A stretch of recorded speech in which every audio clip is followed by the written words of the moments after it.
오늘은 너무합니다 라는 제목으로 주일 오전 말씀을 전하겠습니다.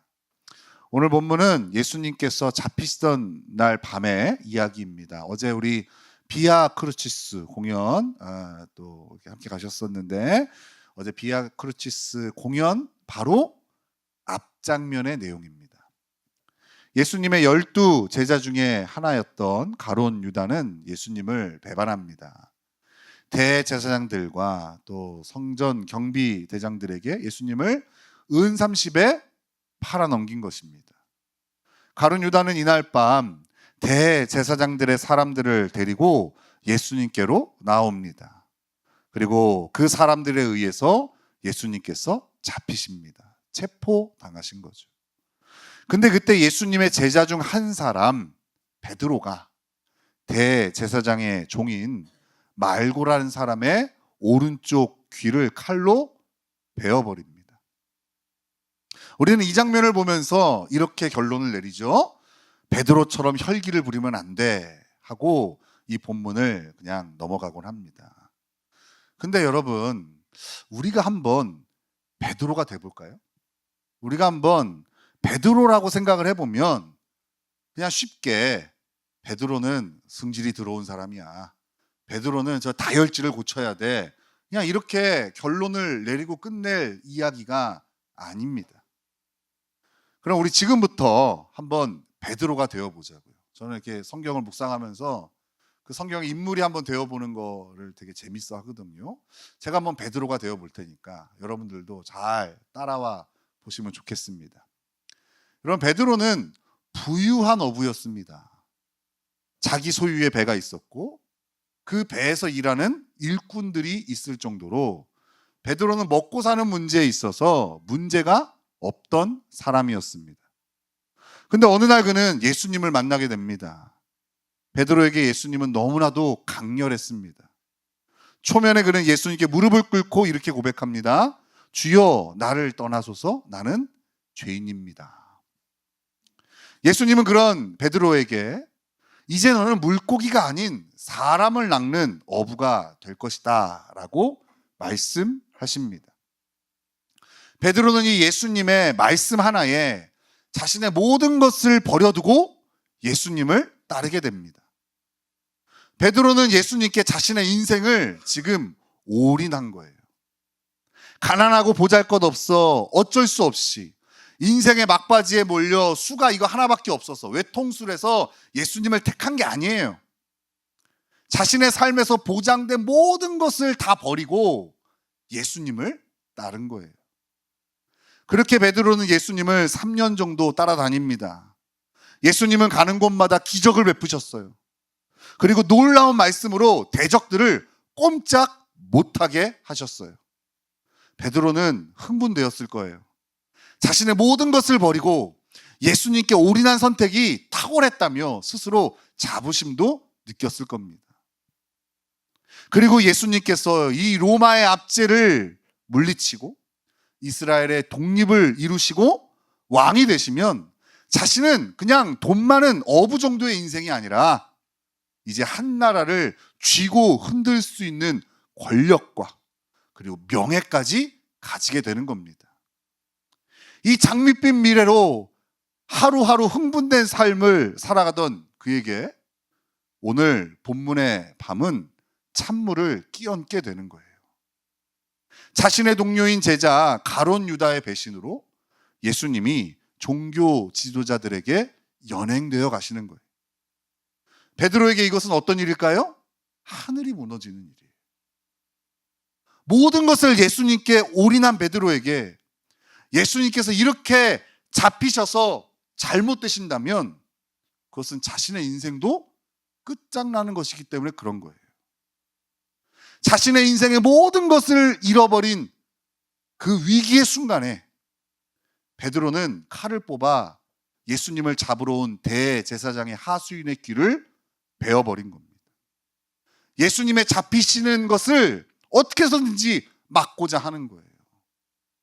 자, 여러분 이렇게 들어보니까 어떻습니까? 좀 베드로가 이해가 됩니까? 아직도 베드로가 그 상황에서 어허 그러면 안 되지요. 이렇게 해야 되나요? 어허, 그렇게 폭력을 행하시면 안 됩니다. 말로 타일러야 되나요? 그 순간에도 부드러워야 되고, 그 순간에도 하나님의 뜻에 따라 무릎 꿇고 그냥 있어야만 되나요? 모든 것을 잃어버릴 그 위기에 여러분이 베드로라면 어떡하겠습니까? 여러분도 아마 칼을 뽑아 칼춤을 추지 않았을까요? 베드로가 그저 다혈질이고 성격이 급해서 벌어진 일이 아니라 그의 인생이 걸린 문제였기에 그는 참지 못하고 칼을 휘두른 겁니다. 우리도 베드로와 같은 경험을 많이 하지 않습니까? 그리스도인으로서 이 땅을 살아가면서 우리는 꽤 많은 것을 인내하며 살아갑니다. 직장에서 자신에게 몰리는 업무도 예수님 생각하면서 참고 받아들입니다. 배우자의 납득할 수 없는 생각과 행동도 예수님을 생각하면서 참고 이해하려 애씁니다. 예배 시간에 조는 성도들을 보면서 예수님 생각하면서 참고 견디지요. 인간관계에서 친절을 베푸는 자신을 이용해서 이득을 계속 얻으려는 상대방을 우리는 예수님을 생각하면서 참고 계속 친절을 행하려고 애를 씁니다. 여기에 있는 우리 모두는 예수님 때문에 참고 견디는 부분이 분명히 있을 겁니다. 그런데 우리는 이 인내심이 결국 바닥나 폭발할 때가 있어요. 나의 인내와 배려심을 상대가 계속 이용하여 내가 치러야 할 피해와 손해가 커진다면 그거 참기 어렵습니다. 우리는 참고 견뎌내야 할 부분과 시간이 끝이 보이지 않을 때 우리는 참는 것을 중단하고 뭐합니까? 결국 폭발하게 됩니다. 베드로처럼. 그러면서 우리는 내가 참을 수 없는 이유를 속사포처럼 쏟아 부을 거예요. 지금까지 내가 한 수고와 인내를 말하면서 더 이상 참을 수 없는 이유를 우리는 말하게 되는 거예요. 손에 칼만 들리지 않았지. 그죠? 이 본문의 베드로와 다를 바 없는 모습이 바로 우리의 삶에 펼쳐진다는 것이죠. 우리가 표출하는 분노, 거기엔 이렇게 정당한 이유가 있는 거예요. 베드로가 칼을 휘둘렀던 게 단지 성격이 급하고 다혈질이라서가 아니라 그는 칼을 휘두를 만한 충분한 이유가 있었다고요. 그런 것처럼 우리의 분노에도 충분한 이유가 있는 거죠. 저의 사역이 다른 목사님들과 좀 다른 점이 있다면 저는 소그룹 성경 공부에 있다고 말하고 싶어요. 성도들을 대중으로만 상대하는 것이 아니라 매주 성도 개개인의 삶을 구체적으로 듣고 또 그에 따라 말씀을 나눠줍니다. 이 사역의 장점이 하나 있는데 바로 함부로 단정지어 정답을 말하지 않게 된다는 거예요. 성도들의 사정을 이해하면 이해할수록 성도들을 더 공감하게 되고 또 내가 가진 정답이 이 상대방에게 가혹하게 느껴질 수도 있겠다 생각하게 됩니다. 우리 성도들이 삶의 현장에서 얼마나 오래 인내하며 참고 있는지, 얼마나 큰 수고와 애씀으로 고난을 견뎌내고 있는지, 이런 개개인의 사정을 알아가면 알아갈수록 정답만을 강요하던 저의 사역이 좀 발전하는 것 같아요. 성도들을 이해하고 위로하는 방향으로 저는 발전한다고 생각하는데 발전하고 가고 있는 것 같아요. 근데 여러분, 오늘 한 번 더 상상력을 발휘해 보자고요. 우리 예수님이 우리 교회 담임 목사님으로 오신다고 생각을 해보세요. 제가 이번 주로 사임을 하고 다음 주부터 우리 예수님이 이 교회 담임 목사님으로 오시는 겁니다. 우리 예수님 어떻게 하실 것 같아요? 저와 비슷하게 목회하실 것 같아요? 아니면 좀 다르게 목회하실 것 같아요? 자, 우리 한번 51절을 같이 읽겠습니다. 51절 같이 읽겠습니다. 시작. 예수께서 일러 이르시되 이것까지 참으라 하시고 그 귀를 만져 낫게 하시더라.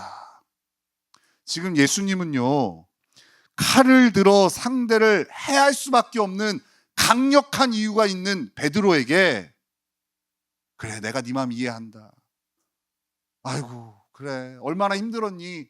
이렇게 하시는 게 아니라 뭐라 그러세요? 이것까지 참아야지. 이렇게 말씀하시는 거예요. 정답을 말씀하시네요. 우리 주님의 베드로를 향한 이 요구가 좀 너무하지 않습니까? 우리는 베드로가 왜 칼을 들 수밖에 없었는지 헤아려 봤잖아요. 그런데도 우리 주님은 그런 베드로를 이해하고 위로하는 것이 아니라 단호하게 말씀하시는 거예요. 그것까지 참아야지, 이렇게 말씀하신다. 아마 우리 예수님께서 이 강복교회 담임 목회를 하신다면 힘들어하는 우리 성도들에게, 분노하고 참지 못할 충분한 이유가 있는 여러분들에게 우리 예수님 이렇게 말씀하실 거예요. 그것까지 참아야지, 뭐 그거 갖고 그래, 이렇게 말씀하실 거예요. 제가 보기에 목회는 제가 우리 예수님보다 내가 좀 더 잘할 것 같아. 우리 예수님 목회하면 다 나가겠지 뭐, 그죠? 위로받으러 왔는데 상처 줬다고 그러면서 그러지 않을까요? 만약에 우리 예수님이 우리한테 그렇게 말씀하신다면, 베드로에게 하신 말씀처럼 그렇게 하신다면 우리는 항변할 겁니다. 주님, 너무한 거 아닙니까?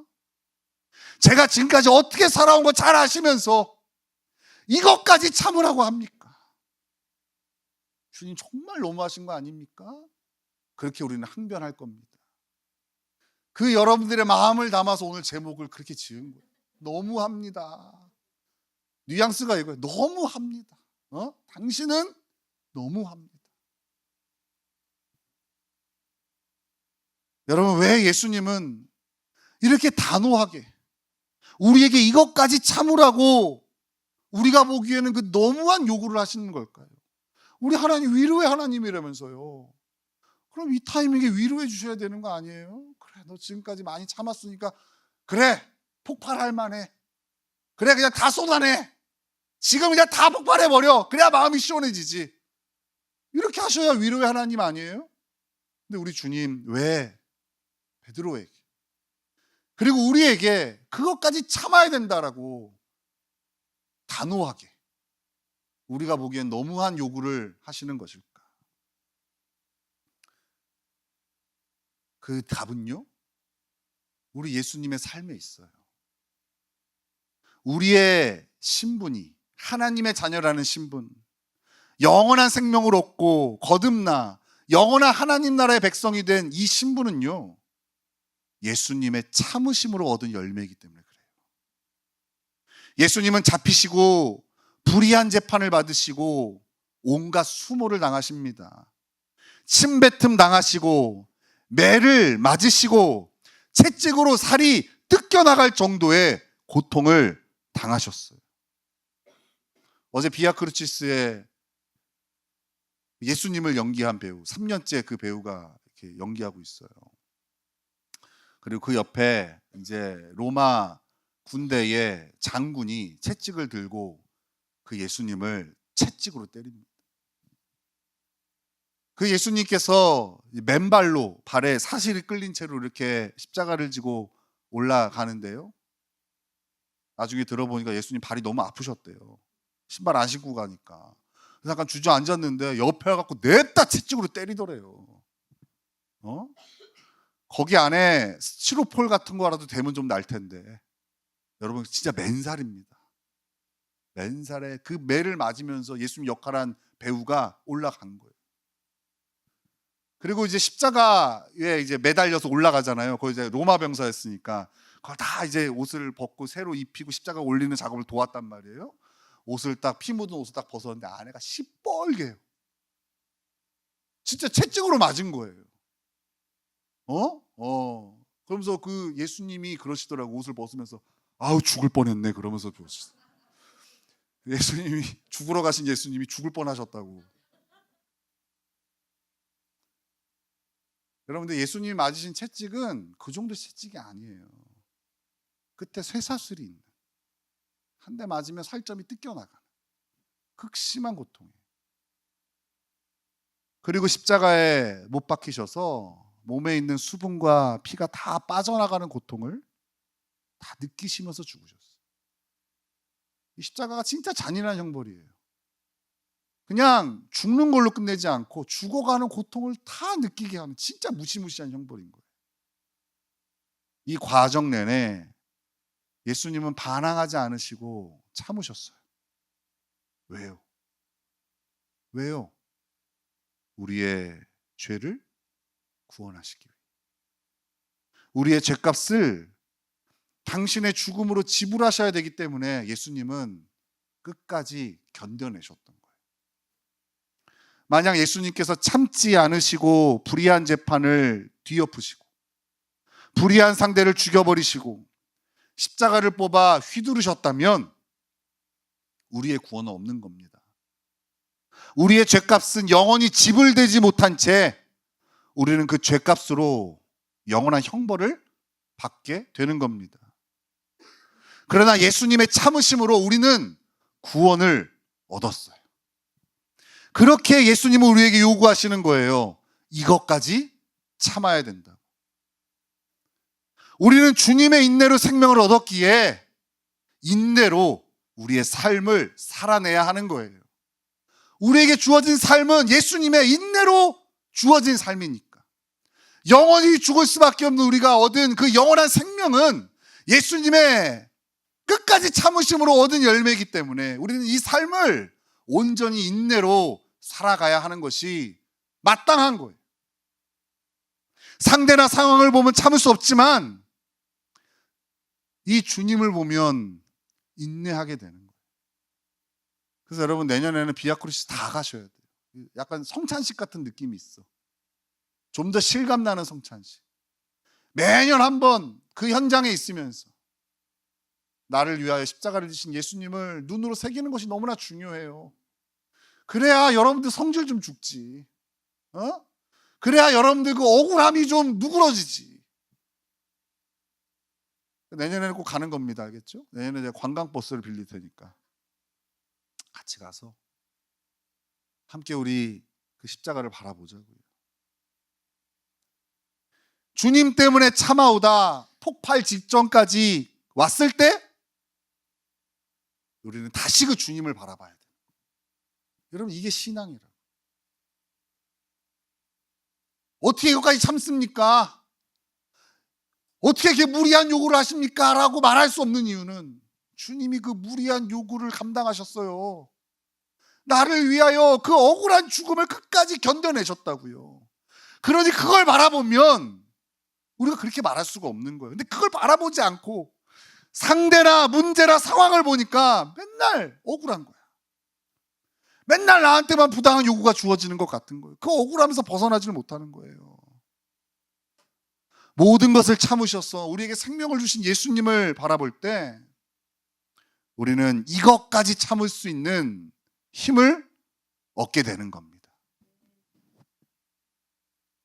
보통 저는 요 정도에서 설교를 요즘은 마무리합니다. 왜냐하면 여러분들 마음에 분명히 잘 참아야겠다는 굳은 마음이 생기지 않았을까요? 왜냐하면 오늘 설교에 예수님을 바라보게 했으니까. 나를 위하여 끝까지 참으신 예수님 보니까 여러분 마음에 좀 그런 마음이 생기지 않아요? 그래, 내가 잘 견뎌야지, 잘 참아야지, 인내해야지, 그런 마음 들지 않냐고요. 그죠? 보통 요즘 제 설교 추세로는 요 정도에서 딱 끝납니다.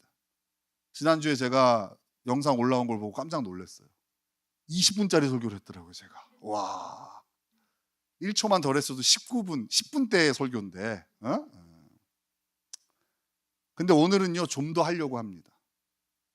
이 좋은 마음이 열매로 이어져야 되기 때문에 저는 우리 성도들이 좋은 마음 가지면 실제로 살 줄 알았어요.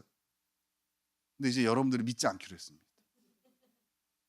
여기서 아무리 은혜를 받아도 실제로 삶으로 연결이 되지는 않더라고요. 그래서 고민을 많이 했어요. 혹시 오늘도 그러지 않을까?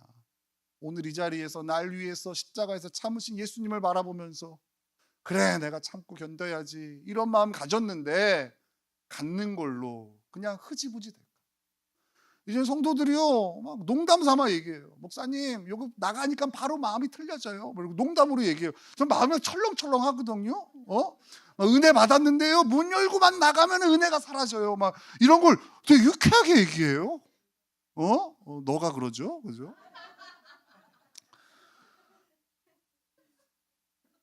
이렇게 우리는 이 예배를 통하여 잘 참고 견뎌야겠다는 마음을 갖지만 실제 삶의 현장에 가면 바로 무너지는 거예요. 그래서 지금부터는 이 동기부여된 마음을 가지고 어떻게 하면 잘 참을 수 있을까에 대한 이야기를 나눠보려고 합니다. 설교는 지금부터 시작이니까. 그죠? 잘 들으셔야 돼요. 예수님이 잡히시기 전 장면이요, 제자들과 기도하러 가시는 장면이에요. 거기서 예수님께서 제자들에게 이렇게 말씀하세요. 자, 우리 오늘 읽은 본문 앞에입니다. 22장 40절 같이 읽겠습니다. 22장 40절 같이 읽겠습니다. 시작.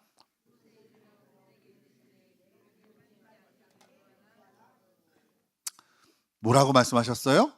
기도해라. 야, 너네 유혹에 빠지지 않게 기도해라. 그런데도 기도 안 하고 자는 제자들에게 다시 이렇게 말씀하세요. 46절이에요. 시작. 이르시되 어찌하여 자느냐, 시험에 들지 않게 일어나 기도하라 하시니라. 여러분, 우리 예수님 우리 교회 담임 목사 오시면 큰일 납니다. 그죠? 기도하지 않고 자는 우리 성도들에게 우리 예수님 뭐라고 하시겠어요? 제발 일어나 기도 좀 해라. 저랑 다르시다니까요.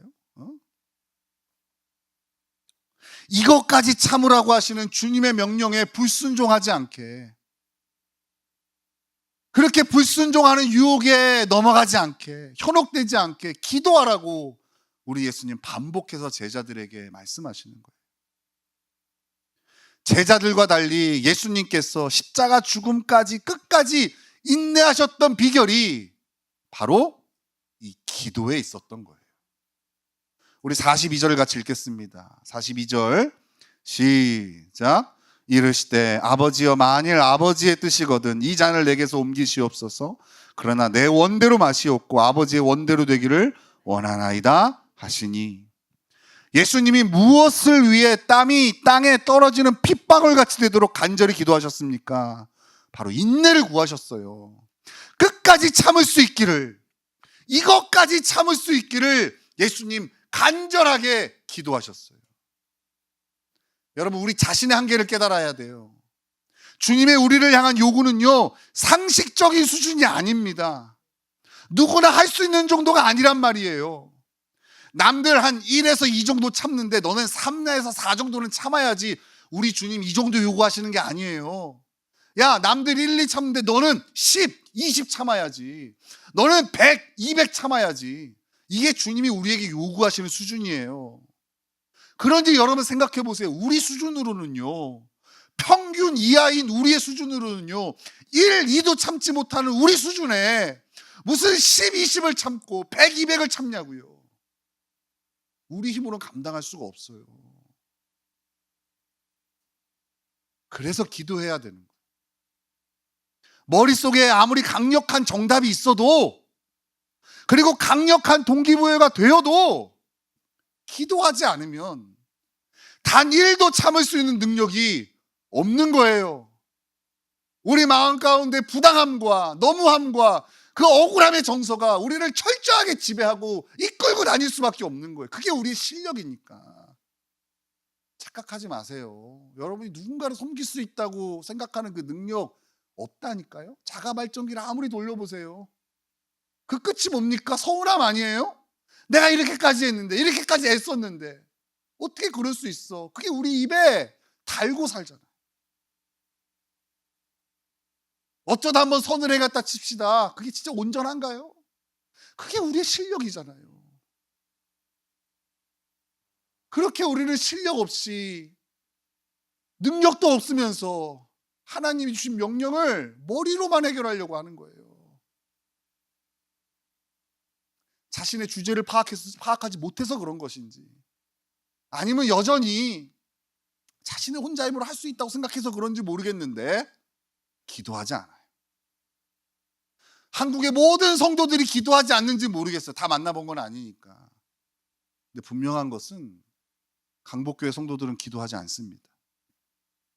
그래서 머릿속에 있는 하나님의 진리가 삶에서 열매를 맺지 못하고 있는 거예요. 제가 너무 싫어하는, 너무나도 진부한 결론을 내리고자 해요. 여러분, 기도해야 됩니다.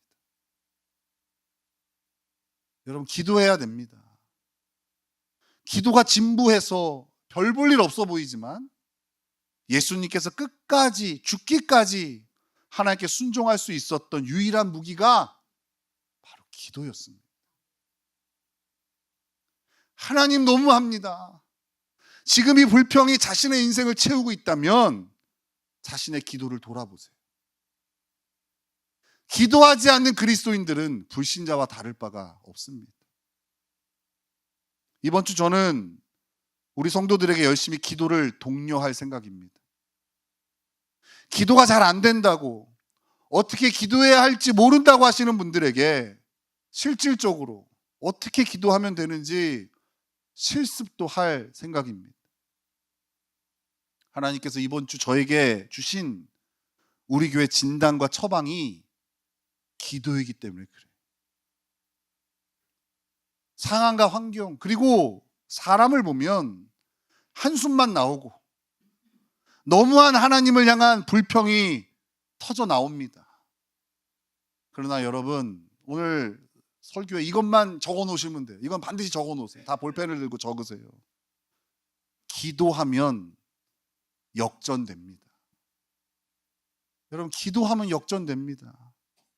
기도하면 상황과 환경, 그리고 사람을 뛰어넘는 능력을 경험하게 됩니다.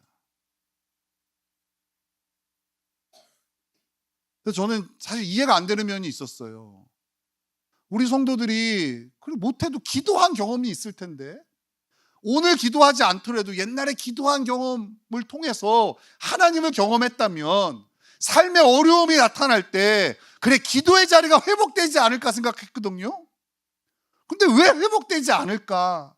기도라는 무기와 정답을 가지고 있으면서도 왜 기도의 자리에 서지 않을까?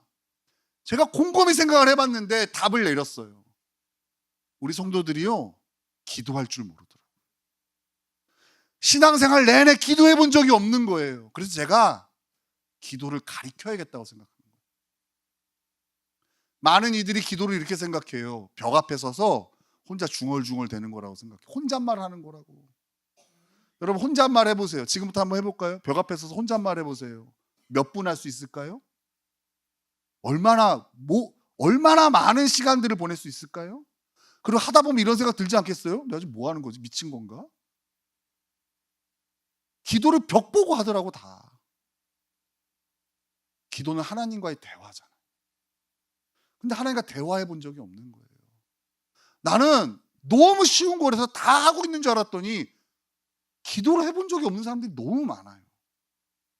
그래서 이번 주에는 그거 좀 가르쳐 드리려고 그래요.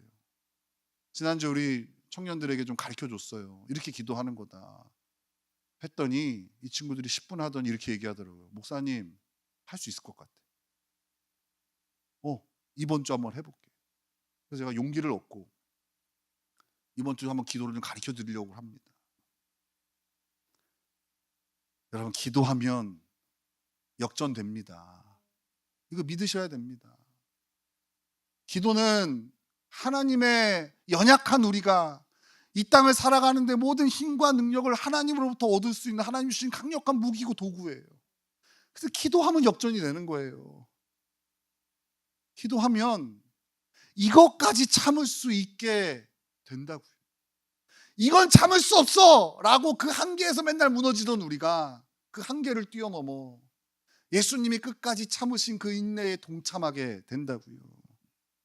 그리고 그 참고 견디는 자리에서도 억울함과 속상함이 아닌 기쁨과 평안을 누리게 될 겁니다. 여러분, 이렇게 신앙생활 하고 싶지 않으세요? 제 꿈이 그거예요. 예수님 때문에 행복한 공동체를 만들고 싶어. 정말 그렇게 열심히 달려왔거든요. 예수님 때문에 행복한 공동체를 만들려고 열심히 달려왔는데 제가 올해 좀 보니까 너무 불행한 성도들이 교회 안에 너무 많은 거야. 내가 너무 실망스러운 거예요. 내 목회가 뭔가? 아니, 그냥 사람 많이 모으고 이럴 거면 나 목회 안 했을 텐데. 예수님 때문에 행복한 성도들을 좀 세우고 싶은데, 그리고선 고민하고 절망하고 넘어지고 탄식하고 있는데 하나님 가르쳐준 정답이 이거였어요. 너네 성도들은 기도를 안 하잖아. 응? 말씀 배워서 머리만 커졌잖아. 그걸 또 우리 성도들도 자랑스럽게 얘기해. 저는요 머리만 커지잖아요. 아니 그 심각한 얘기를 웃으면서 얘기해. 성격이 좋은 건지 아니면 생각이 없는 건지 모르겠는데 마치 이런 것 같아요. 목사님 저 암 말기래요. 하하 이런 거랑 똑같은 거예요. 어? 그리고 돌아봤더니 우리 성도들 다 하는데 기도만 안 하더라. 기도 얘기하면 시큰둥해. 그리고 해도 안 된대. 이상해. 왜 해도 안 되지? 성경에 있는 모든 인물들은 기도로 승리하는데 왜 우리 교회는 기도하면 안 되지? 그 결론이 너무나 답답한 거예요. 그리고 봤더니 우리 성도들이 기도할 줄 모르더라. 그렇죠. 기도할 줄 모르더라. 그래서 이번 주에 제가 우리 성도들의 기도를 가르쳐 주려고 합니다. 여러분, 어차피 하나님이 우리에게 허락하신 우리가 가야 할 길은 십자가의 길이에요. 미안한 얘기지만 고난이 기본값이에요. 응? 죄악이 관영한 세상 가운데 서로 상처 주는 거 기본값이에요. 어찌 보면 이 땅 안에 위로가 없어요. 그게 당연한 거예요. 이 길을 걸어가야 돼요. 이 길만 보면 우리 하나님 너무해. 왜 나를 구원하셔가지고 이 길을 걷게 하셔? 차라리 맨 끝에 구원하시지. 이런 억울한 마음이 있어요. 근데 여러분, 하나님 이 길만 주시면 너무한 거죠. 이 길을 주시면서 우리에게 주신 게 기도예요. 기도. 기도로 하나님과 동행하며 하나님이 주신 능력을 힘입어 승리할 수 있도록 하나님 모든 걸 주셨는데 기도하지 않으니 힘들다, 어렵다, 억울하다, 마음이 슬프다, 해결이 안 된다 그러며 살고 있는 겁니다. 오늘 이 설교가 우리의 기대가 되었으면 좋겠어요. 어떤 약을 써도 되지 않을 때에 절망하잖아요. 몸이 아픈데 약이 들지 않아. 얼마나 절망입니까? 근데 우리는 기도라는 약을 오늘 다시 소개받은 거예요. 기도는 만병통치약이에요. 기도하면 됩니다. 따라하겠습니다. 기도하면 역전됩니다.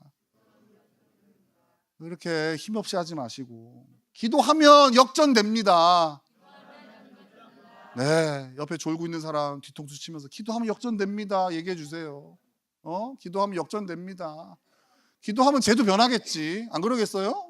기도하면 된다고요. 본인이 안 변해요? 기도하면 변해요. 문제가 너무 힘들어요. 기도하면 해결해 주세요. 감당할 시험 아닌 것 같아요? 기도하면 감당하게 된다고요. 기도하면 행복해질 수 있어요. 기도하면 평안이 넘치는 그리스도인의 삶을 살 수 있다고요. 기도합시다. 이번 한 주 우리 전능하신 하나님을 기도로 만나고 기도로 경험하고 기도로 그 하나님의 열매를 맺는 저와 여러분 되시기를 예수님의 이름으로 축원합니다.